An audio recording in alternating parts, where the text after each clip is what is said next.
Happy Friday po sa ating lahat. Ako si Benison Estareha. Patuloy pa rin po ang pag-ihip ng habagat or southwest monsoon sa malaking bahagi ng Luzon plus Western Visayas. So asahan na po ang mga pag-ulan, lalo na dito sa may western sections. Samantala, base naman sa ating latest satellite animation, wala na po tayong namamataanan ng mga weather disturbance, bagyo, or low pressure area sa loob at paligid ng Philippine Area of Responsibility.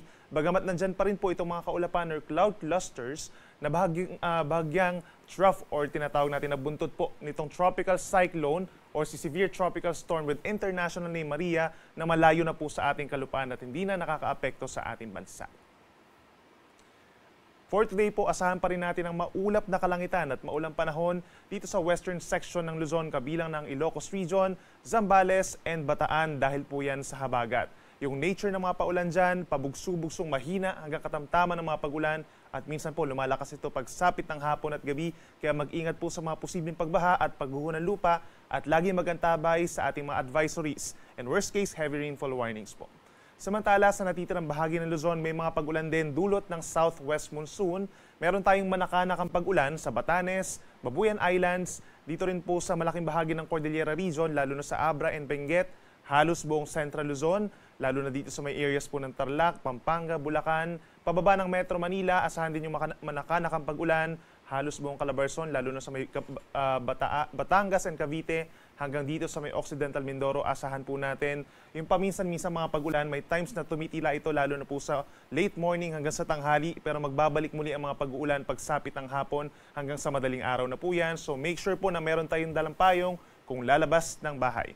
Habang natitirang bahagi ng Luzon, dito sa may Cagayan Valley, eastern sides pa ng Bicol Region, plus Quezon, asahan yung bahagyang maulap hanggang maulap na kalangitan at mataas din po ang tsansa ng mga pulu-pulong pag-ulan pagsapit ng hapon at gabi. Temperature natin sa Metro Manila mula 27 to 32 degrees Celsius, habang sa Baguio malamig pa rin po mula 18 to 22 degrees Celsius.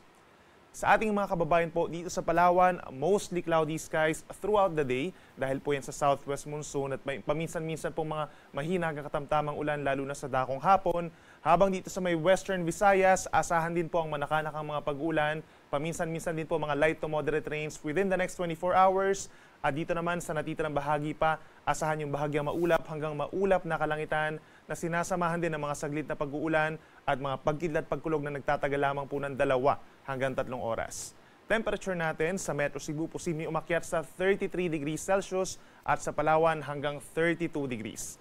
Samantala sa ating mga kababayan po sa Mindanao, ngayong umaga pa lamang, asahan na po yung mga pag-ulan dito pa rin sa may Zamboanga Peninsula at maging dito sa mga probinsya din po ng Basilan, Sulu, Tawi-Tawi, hanggang dito sa mga probinsya facing the Moro Gulf, simula po dito sa Lanao del Norte all the way sa may Sarangani Province, asahan po yung mga pag-uulan. Bagamat hindi ito tuloy-tuloy, ay madalas po, lalo na ngayong umaga, and then pagsapit po muli ng hapon at saka late evening.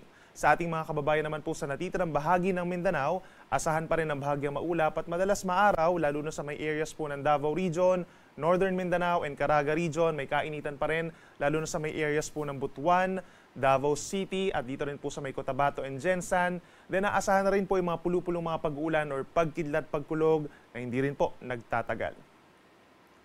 Samantala, for the next 3 days pa or simula po bukas hanggang sa early next week, asahan pa rin ang epekto ng southwest monsoon or habagat. Over the weekend, hindi rin natin inaalis yung tsansa na magkakaroon ng panibagong low pressure area dito sa may North Philippine Sea na siya magti-trigger po ng southwest monsoon. Magdadala pa rin ito ng mga pag-ulan lalo na sa may western sections, kabilang na dyan ang Batanes, Babuyan Islands, hanggang dito sa may Ilocos Region, Bataan, Zambales, hanggang dito sa may Batangas, Cavite, Metro Manila. Medyo mataas din po ang tsansa ng ulan lalo na bukas, hanggang dito sa may Palawan, Occidental Mindoro and Western Visayas. Yan po yung pinakamaapektuhan ng mga paminsan-minsan mga pag-ulan. At ang natitirang bahagi naman ng ating bansa ay bahagyang maulap hanggang maulap pa rin ng kalangitan. Over the weekend po yan at mataas muli ang tsansa ng mga pulu-pulong pag-ulan or pagkidlat, pagkulog. So make sure pa rin po na magdala tayo ng payong. Ang haring araw po ay sisikat 5:41 ng umaga mamaya at lulubog 6:22 pa rin po ng gabi. Yan muna ang latest mula dito sa Weather Forecasting Center ng Pag-asa. Ako muli si Benison Estareha na nagsasabing sa anumang panahon, Pag-asa ang magandang solusyon.